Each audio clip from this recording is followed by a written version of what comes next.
Hello and welcome to another Scoutcast from fantasyfootballscout.co.uk. My name is Joe. My name's David. And my name is Az. Welcome everyone. We've survived the difficult second album of fantasy football that is called Gameweek 2, and thanks to a player that we tipped heavily last week and another player as well that a couple of us liked, and we also ignored Sheffield United fans. But David, what's coming up on the show? Yes, so obviously going to review Game Week 2, which was fun for some of us, not so fun for others, but that's just a normal week in FPL, right? But then we're going to look ahead to Game Week 3, which, to be honest, is probably going to be one of the most difficult weeks of the season, is when a lot of people have maybe banked 2 free transfers, what to do next. We've got bandwagons left, right and centre, and it's a very short week as well, because we've got another Friday night deadline coming up. Some of those key talking points then, Timu Pukki, we can't really overlook a newly promoted player scoring 4 goals in 2 games. We're going to talk about Liverpool as well, because previously very reliable for clean sheets, perhaps not so anymore. So lots of big discussions there. Mm-hmm. We're going to look at clean sheets and differentials as we did last season and as we have done under a new sort of format this year as well. And then we're going to look at what we're going to do for Game Week 3. And I believe some of you guys have already made your transfers. That'll be good. We'll have some certainty from you guys, perhaps less certainty for me, who hasn't made any transfers yet. So yeah, a lot coming up. Okay, well let's start with looking at Game Week 2 and see what happened there. So I'll start. I got 57, so obviously I'm very pleased with that. But yeah, all downhill from here. Odd week for me. So my players that I thought would be reliable, like Salah, Robertson, even Ryan, they blanked. But my enablers are more risky picks, like Lundstram, that man, Mora, and Trossard delivered. Mora didn't actually show up first, but then came on, so I was very pleased with that. I just wanted to pay tribute to a Blades fan in particular, Tomo. Now, he, like many other Sheffield United fans, took to social media through the week saying that Lundstram would struggle to even make the squad, let alone the bench. And they seem to be basing that on last season's lack of starts, and for some reason thinking that new recruit Mo Besic was Pirlo or something like that. Anyway, he stepped up and he delivered, and that's Tomo, that is, as well as Lundstram. And he delivered a nice tweet to me, reversing his Lundstram views. So well done for him, because after all, Lundstram did score for his team as well. So I was really pleased with that. He's getting so much stick. It's so unfair. Like, he wasn't even first choice when they're in the Championship. Like, how he's managed to get in the team now in the Premier League when they've signed all those midfielders. Well, I think let's come to David's team next, because he also had and fielded Landstram like me. So perhaps you can shed more light on why we played him and why Sheffield United fans don't like him so much. Well, yeah, I mean, I don't like to be that guy, but I kind of feel like that I was the one who had Lundstram before it was cool, because basically we're the ones who discovered that he was playing all these preseason games. So as much as you've had the 7 days of Sheffield United fans giving you grief, Joe, me and Neil, we've been having it since like sort of late July, early August. As we were pointing out that Lundstram was playing these games, we were told there's no chance he's going to play, and we can understand why. Wasn't playing a lot last season. Didn't really seemed to be in Chris Wilder's plans. But yeah, in terms of why I started him, well, I mean, I had him in my squad simply because he was playing all of these games, despite the fact that you had all these new signs coming in. He was still playing those games in central midfield. But also, Chris Wilder was actually talking him up as well. That's the thing, is as much as last season can be reliable, we had more recent, more relevant evidence, in my opinion, that he was going to be involved somehow. Because Chris Wilder said, he even acknowledged that the fans have probably think he's going to leave, but he's not going to leave. He's going to play a part. He started all these games. And then the Bournemouth game, he created 2 big chances. So after game week 1, he was joint top of the league for big chances with people such as Kevin De Bruyne, Trent Alexander-Arnold, FPL legends. Are you saying he's as good as Kevin De Bruyne? I mean, in game week 1 he was. Bold words. And of course, outscored De Bruyne in game week 2. So maybe he is the best FPL asset of all time. I don't know, but... Yeah, so there was plenty of reasons to start. So for me, I was torn between him and Zinchenko. And I went with Lundstram in the end because I just looked at Palace and thought, well, if he's going to start, I thought he maybe would get 60 minutes and get replaced by Freeman on the hour. I think Fleck's injury then meant that's why Lundstram just played the whole game. But I looked at Palace's their offensive statistics weren't great. We don't really know where Zaha's at, and we know that without Zaha, they don't really offer a great deal. So I just kind of fancied a clean sheet, and that creativity that he'd shown in game week 1. I thought maybe if I'm lucky, I might nick an assist. But yeah, he was in the right place, right time to get that goal. So, and it did, like most people who started him, it did kind of save my game week, because elsewhere there wasn't a great deal going on. Dino got me 11 points. Trossard was great, actually, because obviously he missed game week 1. A few people thought they might move him on, wondered what the best thing to do with him was. And I just thought I'm going to hold him, because the quotes from Potter seemed to suggest that he didn't really want to hand him his debut away from home at Watford. Because I don't think he handed any debuts out, actually. I think, Mopé didn't start. He came on as a sub as well. So I figured I'll hold on to him. And yeah, I was kind of expecting Trossard to be more creative. And they kind of left that to Gross. And to be honest, Trossard was like the goal threat. He had most shots in the box of any player in that game. Could have had 2 or 3 goals.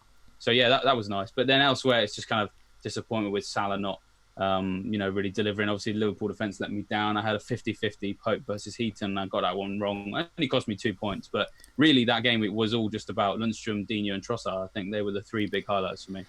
So moving on to you, you're luckily, hopefully for the viewers and listeners out there who haven't got Lundstram, I don't know who these people are who don't own him and playing him, but luckily you didn't have that, so we can end that chat now. But you did have Trossard as well, so you ended up with so just going back, David had 56, you've got 41 this week. Tell us about the week. Yeah, I know. Bottom of the pile. It was like last season all over again. I thought new season, new me. But didn't have Lundstram, and I think I was kind of on par with you, Joe, until Lundstram popped up with that goal. I mean, I went for O'Connell because he seemed like the safer pick in the defence. I was very much listening to the Sheffield United fans, and he's got some goal threat as well. I mean, I just got excited by the overlapping centre backs, and he had 2 headers, I think, and one of them could easily have gone in. But he was on my bench anyway, so who cares? Just a painful game week. Like you've got double Liverpool defence. You need them to keep a clean sheet, or you're going to be in trouble because you've got so much money tied up in there. Sigurdsson just fails to deliver again. Perez was absolutely awful. It was the only decision I really was happy with was Sterling over Salah, and that was only 3 points difference in the end. So we're going to come to your moves next later in this show. Already done, but they're already done as well. And so we're going to find out how you're going to turn it around. I say turn it around. It's only game week 2, and also in Trossard you got one of the good cheap performers of the week there. So you're already on the way. So yeah, we'll find out what you're doing there. But any rougher weeks and any smoother weeks out there, as? Yeah, well, I'm guessing you can all imagine what the smooth weeks are gonna be like. So Sheffield United, perhaps. Yeah, just a bit. So Moz 94, he took out Perez and Ings, which is a pretty good move. Bought in Grealish and Pukki, so very nice. GAU did a King to Pukki captain. Oh. How's this for a rank rise? 840,000 to 9,000. Oh, captain. Now, on Monday night, I was out with some friends, and one of my friends is Finnish, and he was telling me that he foolishly, for a Finn, didn't have Pukki in his team, but his brother, obviously, who's also Finnish, did. So it's been a source of great rivalry there. So I think every listener who's Finnish must go for him. He's amazing. He's not Finnish, Joe. He's 29. Oh, we're at that stage already, are we, David? Famous TalkSport call, that one, isn't it? Absolutely. Anthony, goalkeeper. Oh yeah. And then a few more. So 12th man, Kamsi, Magius Teat, all started the season with Barkley, one of the pre-season bandwagons. He didn't play. Oh, guess what? They get Lundstram off the bench. Pre-season bandwagon fail for a pre-season bandwagon success story. So they've got to be pretty happy with that. And just one more smooth, just a shout out to Mark. He benched Perez for Lundstram. Oh. And I looked at that move at the start of the week and thought, he's going to regret that. Shouldn't doubt Mark. No. Well done. Very smooth. Yeah, great move. And just a couple of roughs. So Marcus has got Joel Linton for some reason. Didn't pay off. And now he hates his team, so he's had to take a massive hit. The greatest name on FS Scout, Dr. Mantis Toboggan. Oh. Double Leicester attack, double Bournemouth attack, double Liverpool defence. Didn't pay off at all. And lastly, Ozil had 8 of his team blank and had Lundstram sat first on his bench. Oh my God, that's double doo-doos everywhere. How awful. Let's move on to the main sections of the Scoutcast. As usual, we look at a key player people are talking about, or players. We look at a team, and we also look at a talking point as well. As his visuals have just disappeared for now, but we're hoping he's come back. But let's go for players. It's got to be Pukki. It has to be the hat-trick hero. We will consider other bandwagons later. But for now, we've got a couple of questions on Pukki. Lord, should we board the Pukki train and join the Pukki party? He's saying. And Sepalusic, how big is form over fixtures when it comes to Pukki? And I think what he's referring to there is obviously they play City soon, and they've got Chelsea coming up as well. So yeah, David, what do you think of Pukki? Is he a bandwagon worth getting on, or you're a little bit hesitant? I really want to get on this bandwagon. I'm a bit disappointed in myself that I didn't have him from the start of the season. He's a kind of player that, generally speaking, we try to avoid, newly promoted team and all. But, the research that we did about Norwich over pre-season suggested that, they were going to be a team that was going to score goals. I just didn't think it would happen this quickly, especially, I'm not really that surprised that he's gone and done bits against Newcastle. But for me, what really clinches it is what they did away at Liverpool. Now, I know that Liverpool's defence hasn't been the best, but still, it takes a lot to kind of go and play the way they did at Anfield and get the goals. So, the key really is that normally expect when a newly promoted team comes up, you look at their underlying statistics in the previous season, you kind of expect there to be a bit of a dip because they're playing at a higher level. And basically, Pukki was averaging 3 shots in the box per game in the Championship. He then averaged 3 shots in the box at Anfield, so clearly not phased by the step up at all. And then I think it was 7 against Newcastle, which again, that I think we're not going to see hat tricks every week. But what he's done in those first 2 matches looks sustainable because he looks like a shot machine. Which when we're looking at players in this sort of bracket, I think that's what you want to see because you want them to be a player that's always shooting. And we kind of saw that at Jimenez last year. We saw it with Mitrovic in spells as well. And I think this Norwich team is a better offensive got better potential going forward than Fulham do. So yeah, I can't see why not. The fixtures, I can understand why they're a bit people are a bit concerned about them, but actually, and that's really just on paper. I look at sort of some of the more specific numbers of these teams that they're about to face have posted in the first few game weeks, and it's hard to really bet against Pukki doing well in these fixtures. So Chelsea next up, they conceded 5 big chances so far. Only 3 teams have conceded more big chances than Chelsea. Obviously, they got battered by Man United. And in the last sort of 20 minutes against Leicester, they probably could have conceded 2 or 3. So if they're going away to Norwich, we're going to be very up for that Saturday lunchtime game. And the form that Pukki's in, it's kind of hard to see Chelsea stopping that, especially with the fact that you've got Zuma and Christensen kind of still a very inexperienced partnership at centre-back. Then the West Ham game, absolutely no worry there at all. They're bottom of the league, I think, for big chances conceded so far. Now, I know they've played Man City, but they've also played Brighton, and they've conceded a lot of big chances in both of those matches. You've then got the Man City game. Obviously, is a little bit more concerning, but Man City sort of showed signs against Spurs that they do have the potential to be that team that doesn't really allow many chances, but the second they do allow a chance, it goes in. Because I think Spurs had 2 shots on target and 2 goals. So, at the price he's at, you could nick something there. Burnley away, I think they're bottom 3 for shots on target conceded so far. Palace kind of haven't really been too bad defensively, but then Villa is game week 8, and they're also in the bottom 3 for big chances conceded so far. So the defence of these teams they're going to play, I just can't really see them. It'd be hard for me to say that all of them will stop him. I think the majority of them won't. So for me, he's kind of a bit of a no-brainer. If you're not getting him in on your wild card, and you can fall back on your wild card if kind of jumping on an early bandwagon doesn't work, I just kind of why wouldn't you? Because so many people are getting him that at this point, if you think he's probably going to do well, if you don't get him, then maybe you get left behind. But if you do get him and he kind of fizzles out, at least you got that wild card to fall back on. So he's top of my list in for game week 3. So are you Pukki partying? Of course, I'm all aboard the Pukki party. Yeah.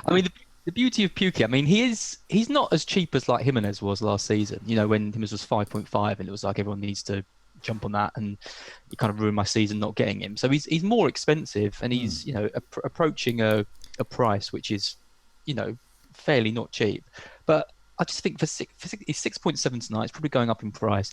The main thing is that you're and we're going to talk about bandwagons later, but you're getting a player in who's just going to keep rising in price. Like, even if Pukki blanks in the next 2 games, he's still going to be the top scoring forward probably, unless, Kane or Aubameyang goes mad. And people, and casuals, as they probably hate to be called, are going to see Pukki at the top of the list and be like, yeah, I'll bring him in. And they're just going to keep doing it. So he's already made himself an attractive asset, purely money-wise, even if he doesn't deliver. And all he really needs to do for 6.7 is score a goal or 2 over the next 3 or 4 matches. He's easy going to have chances against Chelsea and West Ham. I think he's such a good pick. I've moved for him straight away. Yeah, I like him as well, and I like to swap around strikers as well. So I've gone for the likes of Sidibe at Stoke. I remember him well, but also likes of Ashley Barnes, who's done very well for me, my side, and many others. We've picked him up from Burnley, but. And I think Pukki fits that bill as well. What I like about these strikers and why I move them around quite a bit, if I can, is because they're the most prone to confidence. They're also the most prone to price rises as well. Good scores and good fixtures. I just think breed success as well. And I do think, as David was saying about the fixtures, yeah, they've got Chelsea, but Chelsea defence isn't looking that great. Yeah, they've got Man City, okay, one bad one. But then they got that beautiful run of Burnley, Crystal Palace, Aston Villa and Bournemouth. Of those, I guess Burnley could be a bit tricky, but if he scored at Anfield, we know he can handle those big games. And of course, what can be bigger than going and facing the mighty Burnley at Turf Moor, who we all know like to restrict shots in the box. He's got the stats to back it up too as well. 10 shots over the last 2 games. That is top. That's the top alongside Sterling as well, and only just behind and only just ahead of the mighty Ashley Barnes as well. Kane has got 9 shots. So Pukki currently has 10 shots. Kane has 9 shots. So that's the sort of level he's at the moment. And also, as talked about, price there, and that's very interesting as well with him because they do fluctuate in price a lot. But at the moment, he's going up and up and up. He's already the top scorer, as pointed out. All he has to do is get that 1 goal, and then he's going to maintain that popularity as well for those looking for a cheaper striker, which of course he is, because obviously he's cheaper than the likes of Kane. And I think he'll provide that value. And if he doesn't if he turns out to be rubbish, we're all wrong, we'll just get rid of him as well. But hopefully we'll get rid of him at a profit. So yeah, I'm all aboard this Pukki party. Let's move on. Let's look at a team that people are talking about as well. And it's Liverpool. Tell us about that. Yeah, I mean, they've had, you would think quite a rocky start to the season, but I mean, they've got 2 wins out of 2, but they've looked a bit suspect, especially with their defence. So I guess that's where most of the questions are going to be. So Martin McFly and Kofi Smurf ask, is Salah still one of the best 3 or 4 players to own? Or should we go for Mane or even Firmino to free up some money and potentially get some more points? Warby84 says, will managers regret selling Salah like they did last season? I did. And Mike H. Brow says, has the double Liverpool defence train derailed? So Joe, let's come straight back to you. Okay. What do you think about those? Well, I'll Salah first. Yeah, I was actually going to talk about a defensive double up first, because we know what Salah's capable of, and we know the danger that there is in getting rid of him. So I'll just talk about the defensive double up. I've never been keen on that. So I haven't been keen on that at the moment. I just think that's too much budget wrapped up, and I like to kind of spread the risk a bit there. And as I've said on these Scoutcasts many times, I do prefer to spend more in attack. So 1 Liverpool defender is enough. However, going back to your first question about Salah, at the end of last season, I moved to Mane from Salah, and Mane matched him, only just didn't match him, and it, in fact, did better than him in some matches. So that was quite good for me. For me, I think one of Salah or Mane, take your pick. I just think I wouldn't want both of them, because I think Man City assets are so desirable at the moment. But 1 defender, and get this, I actually think that Firmino could be added to that. So whilst I don't think I like Mane and Salah for budgetary reasons, I think Firmino can be added to that as well. He's proven. This happens every year. Yeah. People get excited about Firmino, and he's always. And what happens? We get Firmino in, and we start shooting up the rankings. And when we ditch him, then we start falling down the rankings. And that's basically, I've just described the last 5 years or so of my FPL career. Get Firmino in, rise up the rankings, ditch him, fall down the rankings as well. So I think he's proven. He's got the stats to back it up. I think there's going to be an immediate return against Arsenal as well. I was with David earlier to do the captaincy video and podcast, and during that we talked about Arsenal-Liverpool matchup. Liverpool have scored 15 goals against Arsenal in the last 4 matches, home matches against the Gunners. Arsenal have only scored 5, and in the last 2 of those home matches, Firmino has scored 4. So yeah, I really like them as well. I mean, looking at the table as well, minutes per goal attempts in the box, Firmino's top with 29 minutes as well. So every 29 minutes he's getting a minute, he's getting a shot in the box, and Salah's behind at 42. Weirdly, Jordan Henderson is up there with 45. I won't dwell on that. And Mane is there with 53 as well. So a shot every 53 minutes. But of course, he's only played 1 and a bit matches. So a small sample there. No, I think the main difference with Firmino this season is that in other seasons there's been another Liverpool attacker around the same price as him. So they've always been my preferred one. So like Mane last year was 9.5. The year before that there was Coutinho in the team. So what was it? I can't even remember now. But there's been other Liverpool players to get in around that price point. Whereas you just can't really conceivably make a team with Mane and Salah. No, I don't. I've got a couple more stats I'll just reel off, and then I'll finish my Liverpool spiel as well.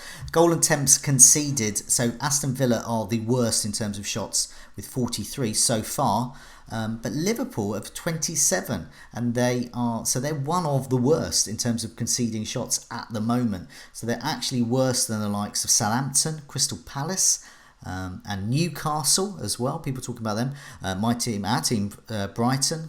And of course Sheffield United, even Watford have conceded fewer shots than Liverpool as well. So, okay, back to you.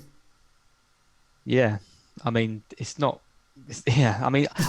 know about Firmino. He's always felt to me like a player who never really. I mean, I had him once and he did quite well over a prolonged period, but I imagine he's quite a frustrating player to own because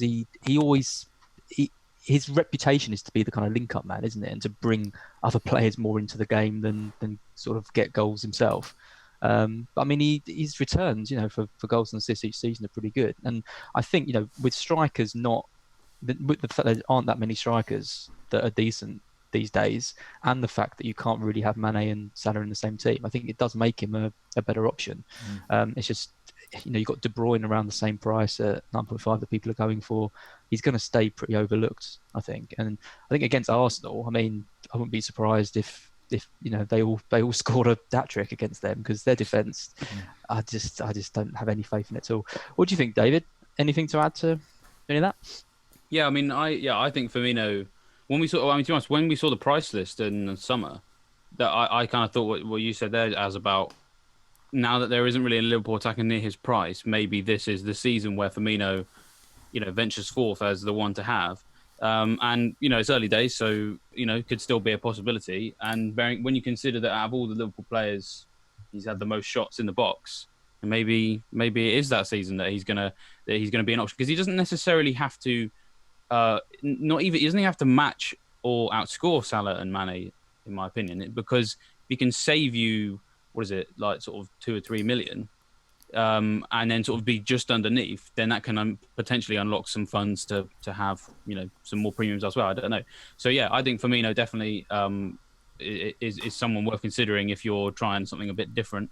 I don't think you can't drop Salah or Mane for Firmino though. Surely no. He's never going to. Yeah, probably not. But maybe it would be. Let's say you wanted to have a Liverpool double up in attack, then you would have one of Mane and Salah. Yeah, that's what I mean. Yeah, you could add on. He's not a captain option. He's not. Yeah, perhaps not. Although if I was, I mean, I would be more confident that he would score against Arsenal than any of the other two, just because of his underlying stats so far and the fact that he has a really good record against Arsenal. So.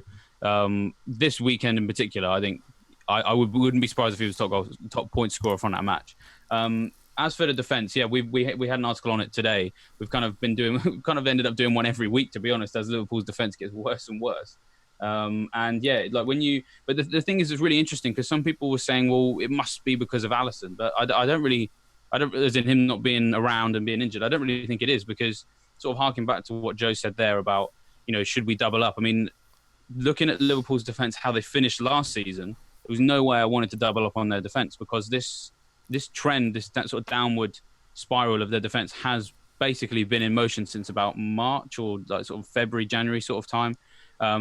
Basically, in the first 19 game weeks of last season, they kept clean sheets in 60% of their matches, which obviously was the best in the league. Then between game weeks 20 and 38, so the second half of the season, they kept them in 50% of their matches, which admittedly is still quite good. But in that period, Man City and Everton both kept more clean sheets.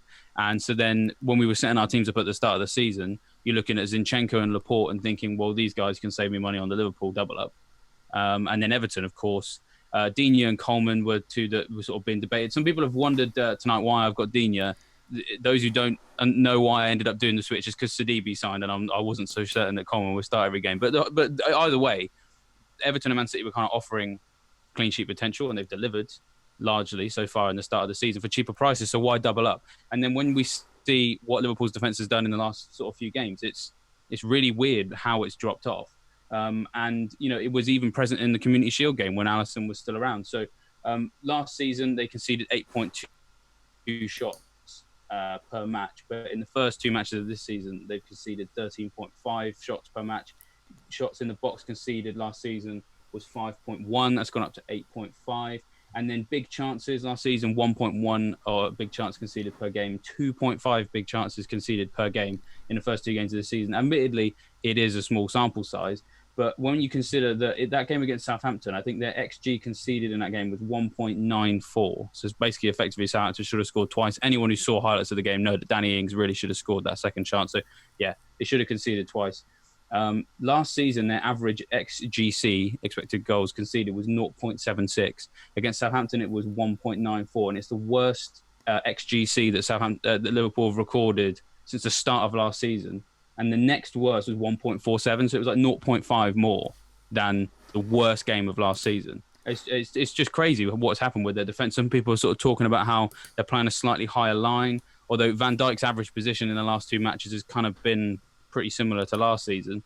It looks like the fullbacks are kind of pushing forward a lot more than they perhaps were last season, or maybe not getting back in time. So a lot of people on Sky Sports, like what Jamie Carragher's been saying, is that they're not responding to being broken on when teams counter and try and push into those spaces, because they're basically conceding more chances from the flanks than they were last season. So weirdly, in the first two matches of this season, they've conceded fewer chances through the middle, but they've conceded almost double the amount of chances down Alexander-Arnold's flank, for example.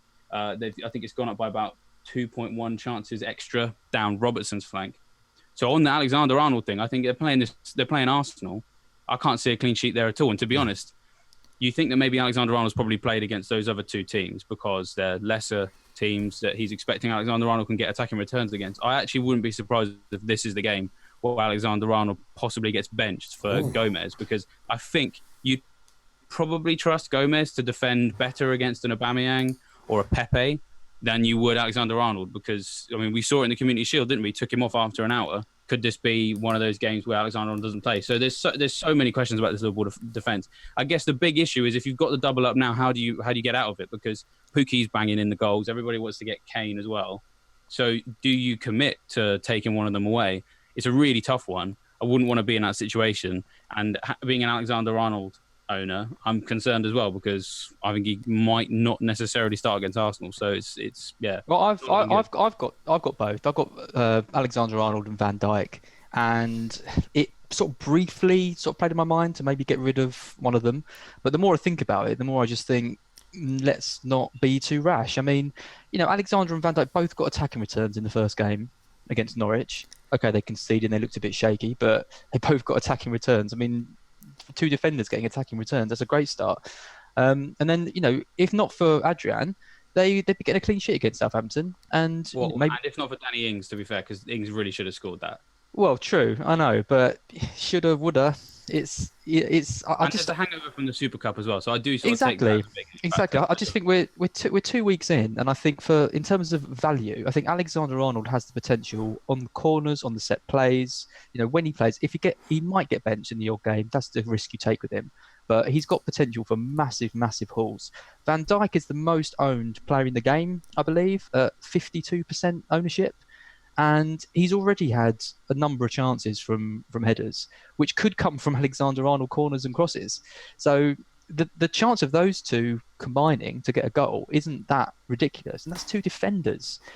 Liverpool are going to sort out their defence. They've got the best defence along with City in the league. They are going to start keeping the clean sheets again. It might not be against Arsenal, but then they've got Burnley, then they've got Newcastle, they've got Sheffield United, a couple of games later. I just think you need to give them more time. You need to give them, if they concede against Arsenal and they concede against Burnley and don't get any attacking returns, then it might be a case of thinking, can we shift the money around?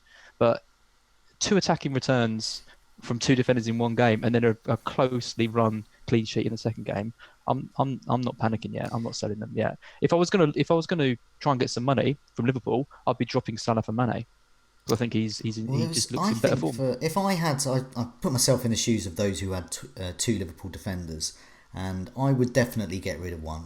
I mean, because my strategy has never been, and I would get rid of one for Maguire or Wan-Bissaka, because we're going to talk about clean sheets a bit later. I just think there's more points potential. No way. Over the next I don't agree at all. Liverpool are going to keep way more clean sheets than United. I'm a traditional type. I like my defenders to keep clean sheets, my midfielders to assist or maybe score, and I like my strikers to score goals, and that's it.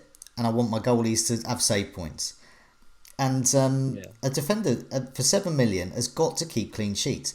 We can in our heads we can pretend they're a midfielder, and they're just there anyway, and any clean sheets are a bonus, but they're not really. And there are better options there on the wing. They're more expensive. Plays for Liverpool. Well, that's an amazing option. But he's also when he plays every week, as David mentioned. If it's a tougher side, then maybe Gomez will be favoured over him, or maybe he'll get hauled after 60 minutes. And then Lundstram comes in, and you're sorted. Yeah, man, that's Lundstram. Yeah. That's the one. No, I definitely I do sort of side more here with Joe in that you're paying 7 million not just for attacking returns. You pay because he's a defender. You're asking for those clean sheets. And when we saw the prices come out and we looked at how Liverpool defended in the second half of the season, it was kind of I almost looked at it and thought I feel cheated because Liverpool's defence declined towards the end of last season, and now you want more money from me. Well, hold on a minute. I'm not going to double up on that.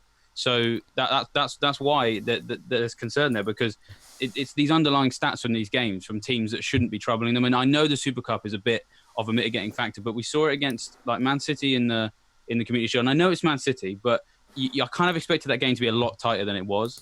Norwich at home, it's the opening game of the Premier League season, and Liverpool have got it all to prove that they can go and win the Premier League this year off the back of their defence. And Norwich gave them a really tough time. So if it's these teams are troubling Liverpool, then we could be looking at Arsenal scoring 2 or 3 at Anfield, and then that's a minus 1. Weeks. I know it's been 2 weeks, but you don't expect Liverpool to do this badly against these type of teams. These are the type of teams you expect them to keep clean sheets against. And I think so and when you watch them play, there's so much they've got to sort out that it's not going to happen overnight. So if I had the double up, I would move one on. It's just I don't know who it would be. I think as well, with people having 2 Liverpool defenders, you become like quite myopic about it. It's Liverpool, Liverpool, Liverpool. And then meanwhile, there's these other teams quietly keeping clean sheets with their defenders. Exactly. There aren't any teams quietly keeping clean sheets. Everton are the only team to keep 2 clean sheets. Well, there, you just mentioned them, Everton. So why have people not doubling up on Everton? Dean's injured. If they haven't got Coleman or Mina, or they haven't got, who is emerging this season as an asset to get as well, or Luca Dean if his injury's okay and he's fit to play, perhaps they should. If they haven't got one of those players and they have got a double Liverpool, then why not have an Everton and a Liverpool? I know that's what Dean is the only player who comes close to TAA and Van Dijk for me, because he's got the set pieces and he's attacking. I think Man City against Brighton, Norwich and Watford and Bournemouth as well have got a really good chance of clean sheets there. Manchester United I mentioned as well. And there's a few others as well, a few other teams not coming up. We'll come to that later with David. But yeah, traditional type. I like my clean sheets, and Liverpool aren't delivering them at the moment. Just want to say it's good that we're arguing though, because I feel like we don't argue enough. So I'm kind of glad that we've clashed on at least something. But saying Wan-Bissaka over Alexander Arnold is the most blasphemous thing I've ever heard Joe say. How many times did people say? I wish I played Wan-Bissaka last season. That's when he played for Palace as well. Yeah, he's how many points did we miss out on by benching Wan-Bissaka? I tell you what, if I was wildcarding right now, a Man United defender would very much be in my thinking. Yeah, so, I would definitely go Man U defender over a Manchester United defender over a Liverpool defender at the moment. But FPL isn't about the whole season. Yeah, Alexander Arnold could become the top scoring defender over the season, but will he over the next 4 weeks? That's all I care about. Hopping on and off those short-term punts, because that's what FPL is about. It isn't about selecting a player for 38 weeks, because that's why we have wildcards. But having said that, I've got Robertson. He's not going anywhere at the moment, but I have considered getting rid of him. But he's, a good player. That's the thing. Just to clarify, I wouldn't take out my only Liverpool defender for a Man United player. But if I had the double up, I'd rather have one Liverpool, one Man United, one Everton, one Man City than two Liverpool. Just too many eggs in one basket. So I don't agree, but we have talked a lot about dumping players, and we did it last week as well. We looked about when to dump as well. So it sounds like we're thinking about, or rather not thinking about, dumping double Liverpool defender assets this week. Definitely not now. But to move on for that, we've got a different talking point this week. It's sort of the reverse of when to dump a player. So David, tell us about that. Yeah, so our talking point this week is bandwagons, because game week 3 is always when we have the opportunity to kind of get on one. We feel like maybe there's enough data there. Well, that is the question. We're going to talk about the do's and don'ts. So last week we were looking at, should we consider moving on from a player? How long should we give them before we move on to someone else? But yeah, what about bandwagon jumping? What are the do's and don'ts? So FPL Physio says, what's the process behind judging which bandwagons to jump on and which ones to admit you've missed the points of already and move on to someone else? Is there any merit in moving early in the week and the season as the price rises and the falls kick in before the dust settles? FPL Physio says, I feel it's valid to create some team value and catch some players will only go up, kind of referring to what Az has already mentioned there about Pookie. FPL Aristocrat says, as of early this week, here are the key bandwagons in my opinion. Lundstrom, Kevin De Bruyne, and those Manchester United assets that Az seems so horrified by. So, let's come straight back to you, Az. You obviously thinking that maybe we shouldn't be pulling off these Liverpool players and moving on to somewhere else. I mean, what's your... Do you just think 2 game weeks in is too soon to really be making any big changes? So I'm not completely opposed to big changes. I don't like making defender transfers for a start. I think if you're wildcarding and you've decided that two Liverpool defenders aren't for you and you'd rather put one into midfield or attack, fine. But if you're just doing like Alexander-Arnold to Maguire, it just seems like a waste unless you've got big plans to use the money. That's just how I feel about it. I think the start of the season is particularly important, and early transfers at the start of a season can be really sort of beneficial. Because if you look at players like Pukki, you look at players like Martial, their prices are going to rocket up and up and up, especially the Man United players. And what you get from the first 2 weeks, you don't get a lot of stats, but you do see how teams are utilising the players. So we now know that Martial is number 9 for United and playing up front.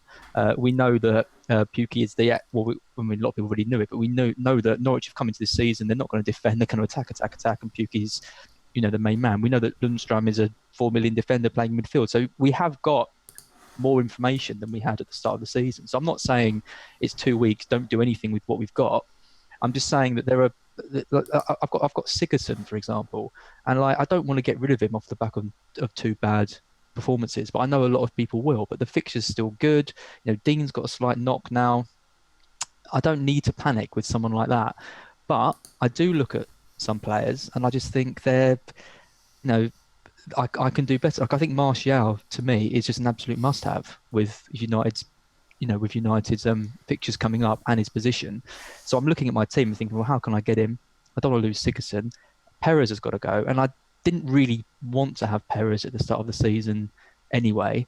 I know he's really popular. People saying he's going to play up front. And he has got 2 good games coming up. But, some sacrifices do have to be made.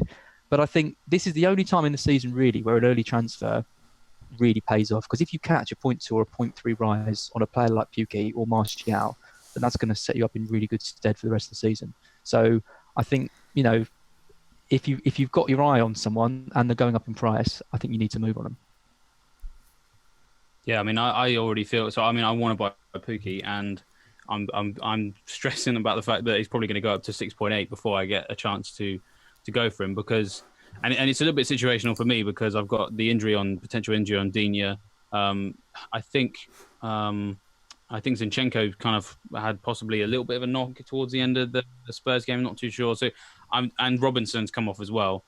for me. So then I kind of really do need to wait for those press conferences. But I think if I didn't have those kind of flags hanging over those players, I probably would just do it tonight.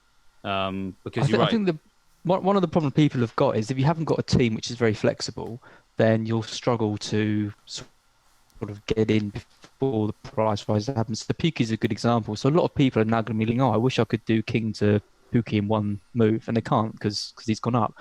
I think, people who've got Wilson like me, it's now kind of that's how I get. Because they've got City next, and it's a downgrade rather than having to tear your team up to get in a Norwich striker. So it just shows that flexibility is important, and if you can build a team where you've got these kind of price points, then it's easier. Because if a player goes up 0.1 at this stage, it's almost 5 because you're going to have to use another transfer to bring him in. Yeah, I can definitely see it. I mean, when we were talking about flexibility over the pre-season, people didn't really understand how it was relevant. I mean, now is absolutely when it comes through, isn't it? Because as you say, let's say you've got 2 6.5 strikers, which a lot of people sort of do, like Jota is one of them, for example. Moving to Pukki is going to be quite difficult, but yeah, Wilson makes it a little bit easier. In terms of sort of like differentiating between, people that we should be moving to and who we shouldn't. Again, we have to sort of caveat it on a kind of, it's only 2 games, but I do think that this is a time when looking at some of the underlying stats from these games is quite important, because I seem to remember I moved for Steve Mounier after he scored twice, I think it was, against Palace. Was it 2 years ago? Something like that. Without really double checking whether or not he'd done much in that game. And effectively it was just Palace's defence was terrible. He had 2 chances and he put them both away. And, that probably isn't that sustainable. So then that's why, just to kind of sound like a broken record, that's why I really like the look of Pukki, because over those 2 games, he was a shot machine. So it means that if he was a shot machine against Liverpool and Newcastle, opposite ends of the scale, you've got to expect that he's going to continue to do that throughout the course of the season. If we're talking about maybe looking, I don't think that getting Pukki now you're kind of getting in too late. I think there are still points to come, but perhaps a player who we could sort of consider as an alternative if you're priced out is maybe Ashley Barnes, because while he's not been a hat-trick hero yet, he hasn't kind of lit up FPL in the same way because he's not scored 3 goals. His underlying stats have been almost as good, as Joe's already mentioned there near the top of the show.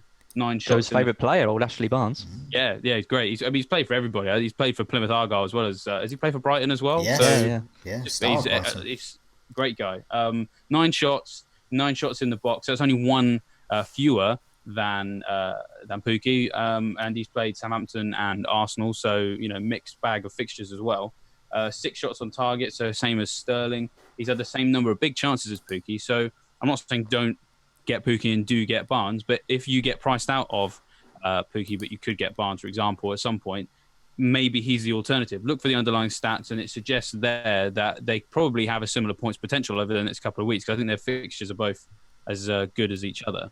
Alternatively, some people are sort of looking at Martial, and I know that it's great because he's the centre forward at Man United, and you always want a Man United centre forward, but I haven't really seen him shoot enough yet, because in sort of both games he hasn't done a great deal except score. So I'm not saying don't get Martial, but if we're looking for kind of, is this going to continue? Am I going to be able to get on a bandwagon and it's going to continue? Personally, I'd rather see a player who's having loads of shots like a Pukki or a Barnes. His positioning, though, is... I know. It's a tough example, but it's a case of, at this stage of the season, looking at how many points someone has scored, that to me isn't enough. You've got to look at what underpinned that. Was it bad defense with the team? Was it that he got a bit lucky? If he's only shooting twice and he's quite a good finisher, that's what Martial's done so far. And I am interested, but it's just, if we're talking about do's and don'ts and different sort of ways of looking at it, for me, looking at the underlying stats at this stage of the season, with a caveat, of course, of only 2 game weeks, just helps you understand whether or not it's sustainable or not. Just referencing back to Mounier, it wasn't, because he had 2 shots. That was it. And got lucky against a bad defence. Are you comparing Martial to Mounier? Not quite. I am interested in Martial, but if Mounier were to come back and did what he did, I've learned from my mistake, is what I'm saying. So, yeah, you have to be savvy. You don't want to chase the points. Chase the underlying stats, not the points. That's what I would say. Okay, well, can I have a go? So someone in the comments just say Joe is eagerly awaiting having a turn. Jump in, Joe. There we go. We can't see him. In my mind, he's just in itching. Oh, I was chomping at the bit to go. So here we go. I look at each player on their merits, so consider a few things. So these are the things I look at. So the first one is, will they score similar monster hauls coming up? Second thing, do they have the fixtures? I also look at the price rises. Will those price rises become prohibitive? So are they good value even with 0.5, 0.1? So with Jimenez last season, I think he'd already gone up about 0.5, but he was still great value. So I didn't mind that so much as well. Price rises are part of the game, but don't obsess with them to grab every rise via a hit as well. So I see lots of people saying, so-and-so's rising in price tonight, should I take a hit to get him? Well, no, not if it's a hit, really. I don't think it's worth it. It's up to you, up to the individual team. If you're going to be priced out of it, maybe consider it. But if you're doing that every week, then you're taking a hit or two hits every week, then that's going to add up to not being very good at FPL by the end of it as well. So just try and rein that in a bit. By all means, get on a player if they look like they're rising in price. But yeah, spending hits to do it all the time, I'm not so keen on. And I think underlying stats obviously key, or at least also passing the eye test as well. So and the final bit is what is most important. Look at emerging bandwagons. So bandwagons that people don't even know are a bandwagon yet as well. No one knew that Lundstram was a bandwagon. He's now a bandwagon, but he wasn't last week. So it's a case of getting on that player before. So goals imminent table is quite useful for that. Also, David mentioned about Ashley Barnes. He's sort of a mini bandwagon at the moment. He's not fully, but he could become a bigger bandwagon. So it's getting on those players as well. So we looked at Pukki. So Ceballos as well, I think, is a great player. But who looked good. Are you practicing that, Joe? No, I have been practicing that as well. Pronunciation. My neighbours are Spanish. I'm interested, but he can wait. So going back to all of those factors, he looked great. So he passed the eye test.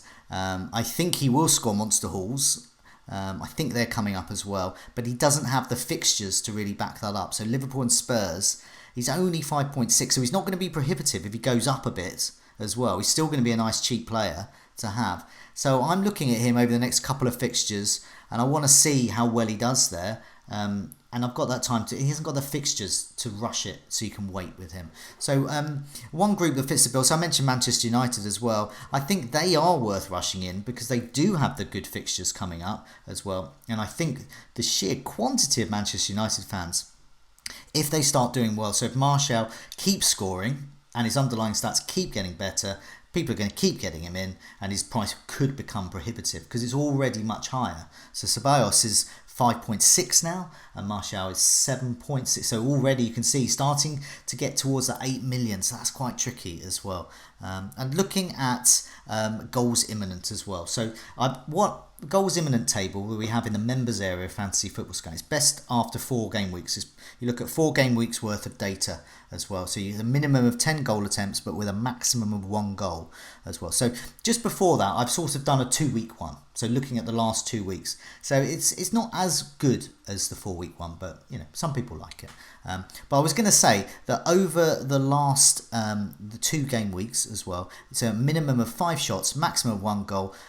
The kind of players that perhaps could become bandwagons are already bandwagons. So McGinn, sort of a bandwagon for Villa. I think he could become a bigger one. Firmino, we mentioned there. I'm desperate for him to single-handedly turn him into a bandwagon as well. But he's in the goals imminent table as well. Six goals attempt, but just 1 goal there. So they're suggesting more. Tielemans and Maddison, they have the fixtures. Leicester have the fixtures. Or could they become? People are dumping them in their droves, Leicester assets. But could this be the time when they actually become bandwagons as well? Sigurdsson as well, 5 goal attempts, no goals, suggests more. And we know about De Bruyne. Come on, Sigurdsson. So you're hoping there. So you're a Sigurdsson owner. He could become a bandwagon again. So it's spotting the bandwagons that don't even know they're bandwagons yet. So yeah, that's my thoughts on it. Yeah, I'm glad you mentioned goals imminent because that really ultimately is kind of like the best, most streamlined way of working out who's going to bang next. Because I think that's just the bottom line. Is it can be. I mean, we've already mentioned it. The average sort of like casual user of FPL. I mean, I can speak with the authority on this one because this is literally my dad. Would just go to the transfers page on a Saturday morning and sign who's got the most points. But that isn't how you. That is just kind of reverse psychology. What you want to do is look for the people who are going to bang next. And so yeah, that's the underlying stats and goals imminent. They are the places to go. And yeah, it's just one of the many reasons why the Fantasy Football Scout members area is amazing. Sorry to plug it, but that's well, one disagreement with the Fantasy Football Scout members area, who won't be on the goals in the table, will be Son, who's coming back from his suspension. Now he has got bandwagon written all over him, isn't he? If he comes into the starting line, do you know what he is? He's goals imminent. So there's another table, perhaps. But how you put the stats on where they don't have any stats yet? But you're right. He's a good example of that. It's spotting and predicting a bandwagon who doesn't yet know they're a bandwagon. And I think Son is a great example of that as well. Spurs in general, their fixtures are okay. So, yeah, good call there. Newcastle at home next. I mean, I'm going in with no Spurs players, and I'm worried because they could win that 4-5-0. It's good for Kane as well. So, I mean, even if you're not interested in Son, I mean, not saying that he's a bad option or anything, but Son coming back is just another factor. I think I probably should have mentioned him on the captain video, actually, Joe, just to nick that in there, that Son coming back is generally quite good for Spurs, for other Spurs assets. So, yeah, it's very interesting to see what his impact will be. Okay, so I think we've covered bandwagons there. Let's move on to the next section about differentials and clean sheets. Az, can you introduce this? I can. So I won't say it's every week, but it's still quite early in the season. But we've changed the way we run these now. So Luke and I have both picked some differentials for 4 weeks. Luke went with Robinson of Sheffield United, who's been, I think, quite unlucky and now looks like he's got injured. Not blowing my own horn, but I went for Pukki last week, so beat that. Anyone who's following. I mean, I'm pretty happy with the hat-trick in the first game. Yeah, I know. Just differentials done for the season. So obviously, really happy with that. He was under 5% owned. When I picked him, and now he's got to 13-14%, I think, and that's only going to continue to rise. So he's definitely not a differential for very long. So I think, David, your differential pick this week, right, for the next 4 weeks? Yes, that's right. And I guess maybe I'm doing a poor man's Pukki here, but I'm going with Todd Cantwell, who is Pukki's teammate, got 2 assists for 2 of Pukki's goals against Newcastle. And this is kind of harking back to the bandwagons. It can be very easy if you don't have an idea of what's going on in the underlying statistics to maybe look at Cantwell and go, a 4.5 million midfielder getting 2 assists in 1 game, that's not going to happen again. Well, the underlying statistics actually look quite good on him. So we kind of pointed out that Buendia created 3 chances at Anfield in Gameweek 1. Well, Cantwell did as well, and then created a further 5 against Newcastle. So currently, and we do always have to say we are only 2 games in, but the only player to have created more chances in the Premier League this season than Todd Cantwell is Kevin De Bruyne, who, as we all know, is just an untouchable god of creativity. So if you're second to him, it's a pretty good place to be. So because he's 4.5 million as well, if you're looking for ways to, move the cash around and maybe spend a bit more money to get Pukki or to get Kane, then downgrading one of your midfielders to get Cantwell, possibly a good idea, because basically he's playing in the attacking midfield for Norwich on the left wing, and the injury to Onel Hernandez kind of just really reduces competition for his place, and he's played very well in these first 2 games, so it's hard to see him losing his place. And to have a 4.5 million midfielder playing on the left flank of an attacking team with an incredibly informed striker, potentially a good way of doing things. So I'm actually thinking about signing Pukki and Cantwell for my own team. I won't go into detail about the fixtures because we kind of already discussed them. But yeah, I think he's like 3% owned. So yeah, very interesting looking differential for me. Sorry, come on. No, I was just going to say it might. So for example, in my team, I might end up having 2 4.5 million midfielders. But if you've got Dendoncker and Cantwell, who are both very much penalty box players, then that's quite exciting. That was going to be my question. Do you think he's a decent enough? I'll put this one to you, Joe. Do you think Cantwell could be a 4th mid? And do you think he's better than Dendoncker? No.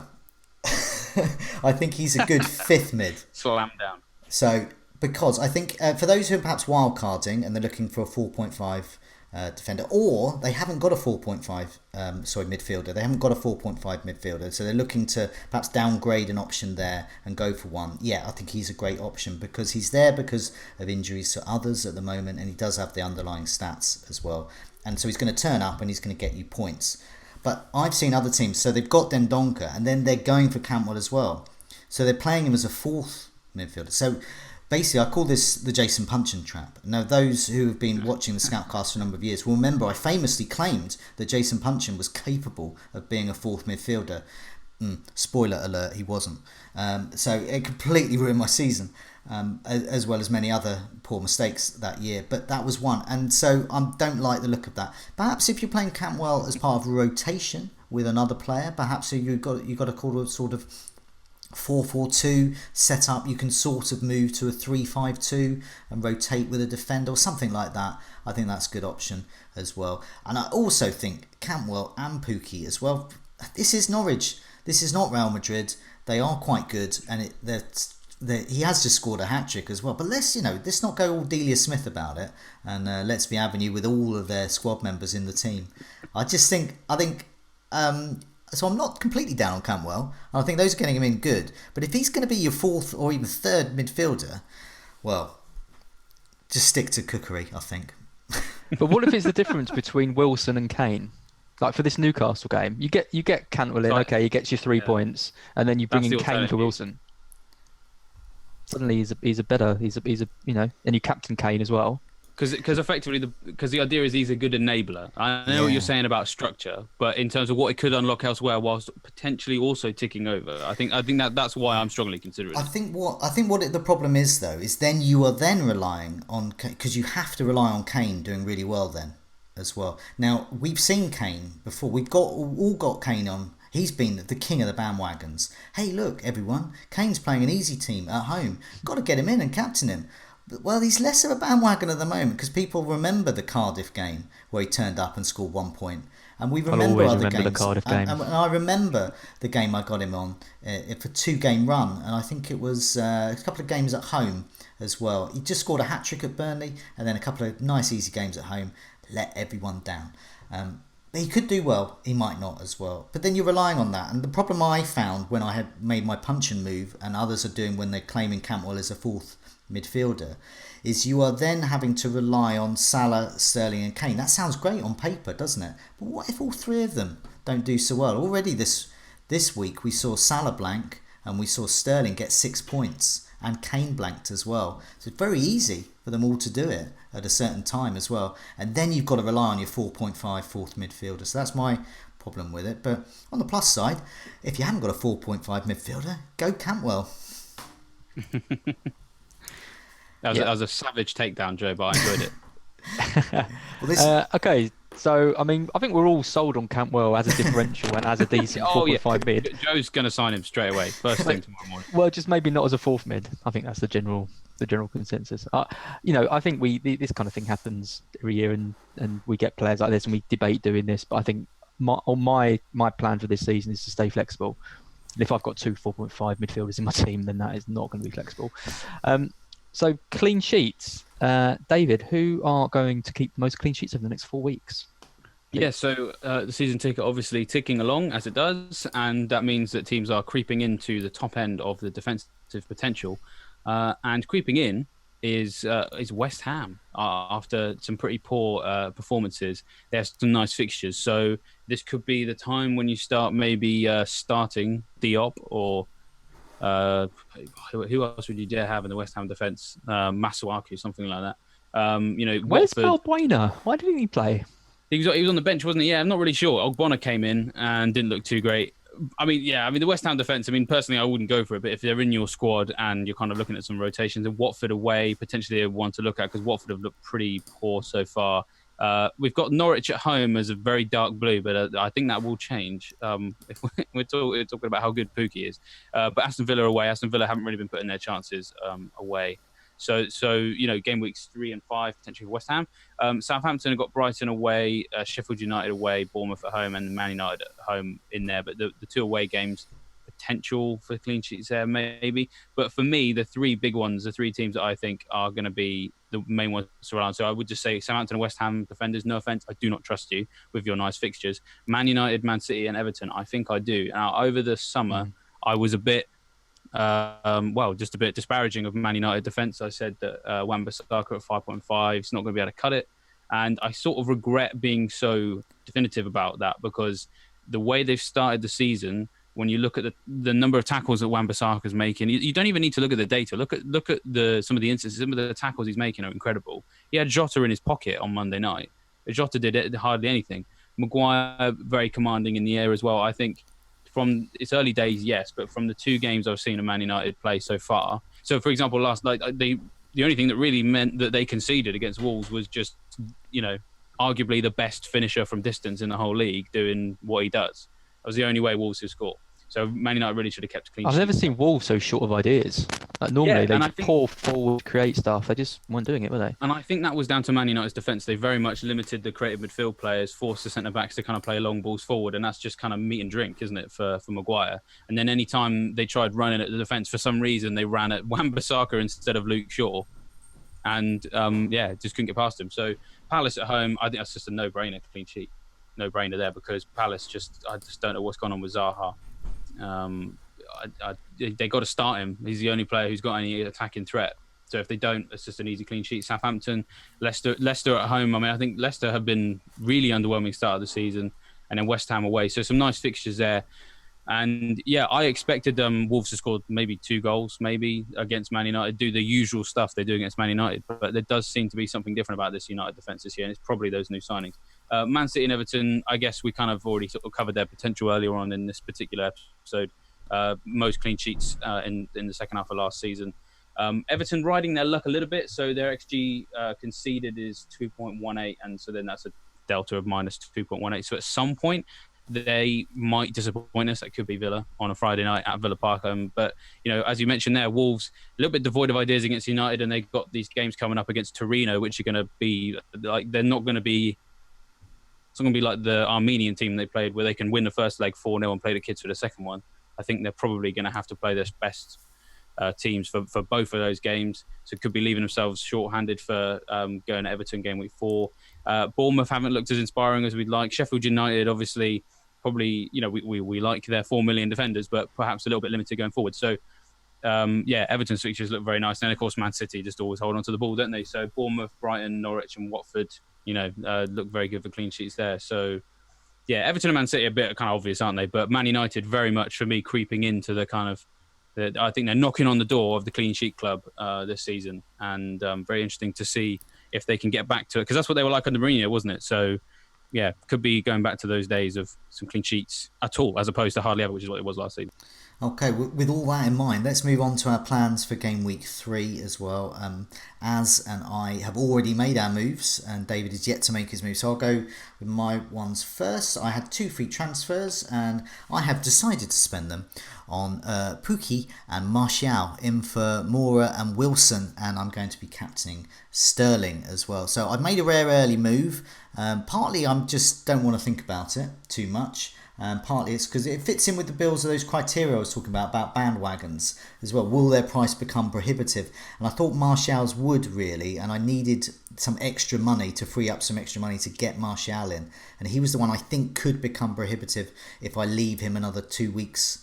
So I think Manchester United, because of the fan base there as well. I also think the risk is minimal. I mean, both of them, left the pitch in a fine state as well. So hopefully there won't be any. It could get caught out there, but hey ho, that's the risk I took as well. Mora as well. You're a new man, Joe. Yeah, I know. Well, part of the reason I've done this as well is sort of post-stroke as well, because I had those that don't know, I had a stroke at the end of last season, and I'm actually sort of clearing my head out of stuff. So in terms of, I don't want to think about it, as in I've made those moves now. Now I can use elements of my brain for other things, like doing the Scoutcast, for example, and just other things. And so I don't have to worry about it. And I think that trend may continue as well, as it may be, medically for reason to do that. But it's also something I've never done really before.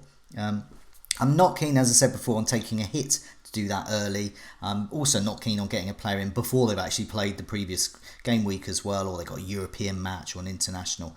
But I am if they're sort of risk-free as well. They both played. We've got an early kick-off as well this game week. I just think it's okay, I think. And as I said about the price being prohibitive, the big decision this week, I think, is Kane or not to Kane. Kane means I have to cut corners, I think, and I've explained why, I think, from my particular team. So I'm just going to take that. I'm going to take Mora's inevitable hat-trick. I'm going to take Kane's inevitable hat-trick. We've scored 6 goals so far. I'm just going to have to take it. I'm going to captain Kane in Sky and be done with it. There we go. So that's my team. David, what about you? Yes, as you mentioned, I've not made my transfers yet. So unlike you, who is very decisive, I'm a bundle of nerves, and I probably will still be one when it comes to like 6 o'clock on Friday, when I've just put the scout picks out, and I've still got loads of work to do on site, and it's like I've still got to do my 3 transfers. I'm expecting that's what it's going to be this week, because I think I am going to do 3 transfers, because I think my Kane in strategy was always a bit kind of, it wasn't like major surgery, because I think I can do it in 2 moves and obviously not take a hit. But I potentially have some problems to solve. So, I mean, let's start with the flags again. So Dina and Robinson, I kind of need to wait to see what's going on there. But I think Robinson, I might move on anyway. Because I can fall back on my wild card, I totally appreciate the risks in having Cantwell as my 4th midfielder. But because I feel like I can just kind of like fall back on the wild card, I'm not too averse to taking that risk, just because I like his underlying stats. And as I sort of mentioned already, the fixtures look quite good. And, can potentially rotate him with Dendoncker as well if I don't fancy the fixture, say like the Man City one. In terms of my Kane in strategy, I need to double check. I definitely want Kane, because I know that obviously, neither of you have moved from at this point. Could end up being the reverse of Gameweek 8 last season, where I'd be the only one who does get him, but we'll find out. If I do get him, it will be a case of downgrading Wilson to Pukki and upgrading Vardy to Kane, and then just getting that little bit of extra cash from doing Robinson to Cantwell. I was in 2 minds about what to do about Vardy. He didn't look too great in Game Week 1. Actually looked quite good towards the end of Game Week 2, but when I just kind of looked at his underlying stats so far, I know it's only 2 games, but I expected so much more. He's had 1 shot. Jamie Vardy has had 1 shot in 2 matches. That's just what is going on there. So what I'm really asking for is for Vardy to improve. And I never want to do that. Normally when I'm holding on to a player, it's because they're due a goal. But his stats are showing he's not due one. He's had 1 shot in 2 matches. Well, shall I tell you a story about Jamie Vardy? He's a stat buster. So all, Well, all that yeah, you that know is of stats, forget it when it comes to Jamie Vardy. He shoots very little, but he shoots accurately. Yeah, that's what he that's does. historically been how he was. But towards the end of last season, he changed that completely, in that he became a shot machine. He was like top of the league. I think he was 2nd in the whole league for shots on target, behind only Salah under Rodgers' period. So it's like last 12 games, which I know is not like the whole season, but he was like top for big chances as well. So I take that point. In his like kind of title winning season, it was like 1 shot per game and 1 goal. But I was kind of hoping for more of what we had at the end of last season, which was volume of shots and quality of shots. And right now we have neither. So I also like for me his well, as we're talking about, like with Martial, his positional play as well. And I felt that the team wasn't quite gelling as well. I still feel that they should be going for Vardy more, in the same way Norwich are going for Pukki. They're saying, right, get it to him, and Spurs do the same with Kane as well. Well, in theory. And I think they should be doing it. So, and I think we talked about in the captain video, I actually quite liked Albrighton in there instead of Perez. And that's not good news for people who've got Perez. But I'm wondering if the team perhaps needs to get back. But we'll know with Vardy, because he's got 2 good fixtures coming up as well. And that's why I didn't want to get rid of him. The time to get rid of Vardy is definitely in 2 fixtures time. And we can make... Yeah, I mean, I am potentially not going to get Kane. I might fall back on, because patience was what did quite well for me last season, was holding on to these players even when they disappointed me. So we'll see. Wilson to Pukki just feels like really easy, doesn't it? Because it's Man City this week, and even though he's had 2 assists so far, Bournemouth haven't really particularly impressed. Just seen someone in the chat is shocked by the fact that I'm going to be benching Zinchenko. Worth saying that this is my bus team. I have not made a final decision on that yet. Needed a bit more research into the Bournemouth defence to see if I think that Zinchenko can keep a clean sheet.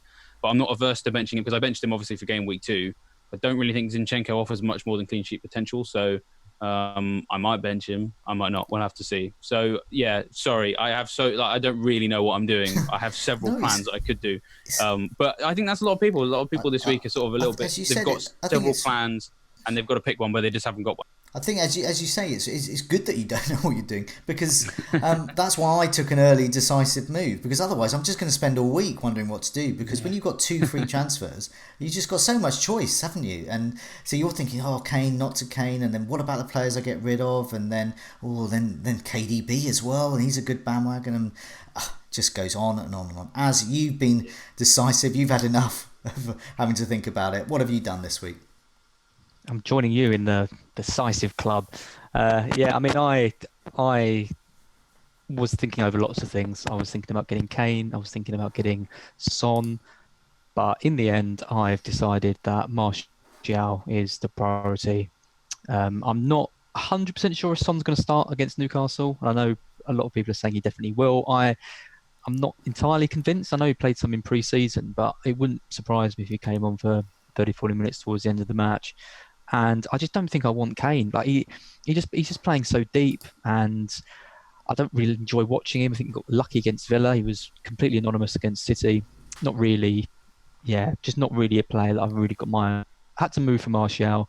To move for Martial, I had to downgrade Wilson, which I'm not too fussed about actually, because Wilson has got Man City at home, then Leicester away, and then Everton at home in the next three, and so I'm not expecting massive points from him over those 3 games. So it was an easy downgrade of him to Pukki, and an upgrade of Perez, who I thought was awful against Chelsea. And then it summed up when just before he got subbed off, they had a really good attack, and he was lumbering up the right wing, like barely making an effort, and he got subbed about 30 seconds later. And I just don't think he looks quite right at the start of the season. He's not playing as advanced as I thought he was. He's not getting enough of the ball. He's not taking shots. I just want him out. So he's gone. So like you, Joe, I thought I wanted to move early. I thought they were sensible moves, and I like my team a lot more going forward. It's a good point there, because I think this may help people who are thinking of making a move at the moment. The first thing to do is Harry Kane is at home to Newcastle. So decide whether you want to have Kane or don't have Kane. If you've already got him, fine. You can move your transfers elsewhere, but you've probably got a bit less money to play around with as well. But once you make the decision, Kane or not to Kane, the rest sort of falls into place, because then you can start looking at players like Martial and KDB as well. I know, very popular choice, and very understandably a popular choice. David just had a look at just showed us the clean sheet rankings over the next 4 game weeks. Well, that obviously applies to overall as well. So some good fixtures coming up there. But yeah, hopefully we've helped some people out there. Bit of decision, bit of indecision, bit of no Kane, could be a bit of Kane as well. But for now, it's a goodbye from me. Goodbye from me. And goodbye from me. Goodbye all.